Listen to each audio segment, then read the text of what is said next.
Hello दोस्तों।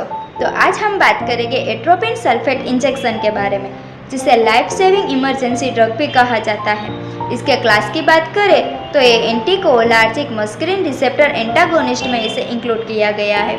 इसके mechanism of action की बात करें तो ये मस्करिन एसिटाइलकोलाइन रिसेप्टर को ब्लॉक कर देती है, जिससे हमारे शरीर में पैरासिम्पैथेटिक नर्वस सिस्टम की जो एक्टिविटी है वो इनहिबिट हो जाती है। इसके ही रिजल्ट में हमें हार्ट रेट का इंक्रीज हो जाना, बॉडी में सिक्रीशन डिक्रीज हो जाना और प्यूपिल का डायलेशन देखने को मिलता है।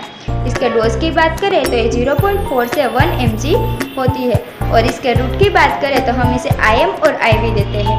इसके इंडिकेशन की बात करें तो सीवियर ब्रेकिकार्डिया, प्री एनेस्थीसिया और सिक्रीशन डिक्रीज। और इसके कॉन्ट्राइंडिकेशन की बात करें तो जिस भी पेशेंट को ग्लूकोमा, प्रोस्टेट हाइपोट्रोफी और हार्ट रेट इंक्रीज होता है उसे हम ये मेडिसिन नहीं देते।